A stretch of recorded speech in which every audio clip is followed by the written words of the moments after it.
Hello friends, welcome to Kiruthika's cooking. இன்றைக்கி நம்ம சேனலில் ரொம்பவே ஹெல்த்தியான ஞாபக சக்தியை அதிகமாக்கக்கூடிய வல்லாரக்கீரை பருப்பு மாங்காய் கடையல் தாங்க இன்றைக்கி நம்ம பார்க்க போகிறோம். வல்லாரக்கீரை மாங்காய் கடையலை பார்க்குறதுக்கு முன்னாடி நீங்கள் நம்ம சேனலை ஃபஸ்ட் டைம் பார்க்குறீங்கன்னா வீடியோ கீழே உள்ள ரெட் கலர் சப்ஸ்கிரைப் பட்டனை ப்ரெஸ் பண்ணிக்கோங்க. கூடவே ஒரு பெல் ஐக்கானையும் கிளிக் பண்ணிக்கோங்க. அப்போ தான் நான் போடுற வீடியோஸ் நோட்டிஃபிகேஷனாக உங்களுக்கு வரும். வாங்க வீடியோக்குள்ளே போகலாம். இப்போ நம்ம வீடியோவில் பார்க்குறதாங்க வல்லாரக்கீரை. இதுதான் ஞாபக சக்தி அதிகமாக்கும், பசங்களில் புத்தி கூர்மையும் நல்லாவே வளர ஹெல்ப் பண்ணும். இதோட கடையலை எப்படி செய்கிறதுன்னு பார்க்கலாம். அதுக்கு நான் ஒரு கட்டளவுக்கு வல்லாரக்கீரை எடுத்திருக்கேன். அதை நான் வீடியோவில் காட்டுறத போல் கட் பண்ணி எடுத்துக்கலாம். கையிலேயே தாங்க கிள்ளி எடுத்துகிட்ருக்கேன்.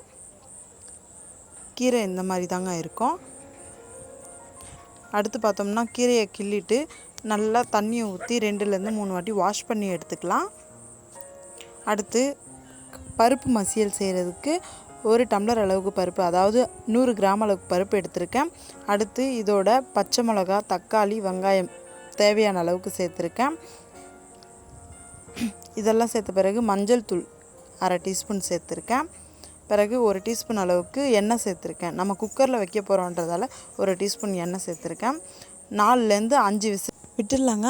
அப்போ தான் பருப்பு நல்லா வெந்து வரும். அடுத்து பருப்பை ஓப்பன் பண்ணிடலாம்.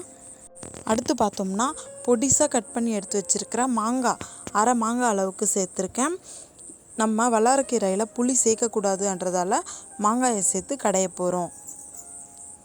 அடுத்து இதோடவே வாஷ் பண்ணி க்ளீன் பண்ணி எடுத்து வச்சுருக்கிற வல்லாரக்கீரையும் சேர்த்துக்கலாம். இதெல்லாம் சேர்த்த பிறகு மூடியை போட்டு 3லேருந்து 4 விசில் விட்டுடலாம்.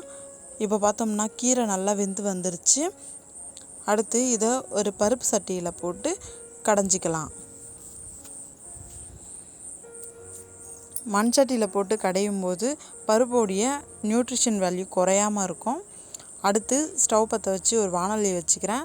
மிளகா கிள்ளி தாளிச்சிட்டு, நான் வீடியோவில் காட்டுறது வடகம், இதையும் சூடாக இருக்கிற எண்ணெயில் போட்டு தாளிச்சிக்கலாம். இது லைட்டாக பொன்னிறமாக வந்த பிறகு தலை தட்டி வச்சுருக்கிற பூண்டு, ஒரு கொத்து கருவேப்பிலையை இந்த எண்ணெயிலேயே சேர்த்துக்கலாம். இதெல்லாமே தாளிப்புக்கு தாங்க. இதையெல்லாம் தாளிச்சிட்டு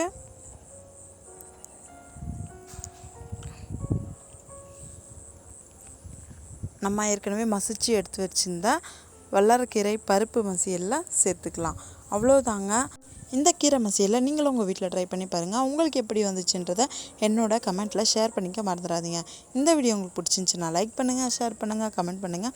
கிருத்திகாஸ் குக்கிங்கை சப்ஸ்கிரைப் பண்ண மறந்துடாதீங்க. தேங்க்யூ.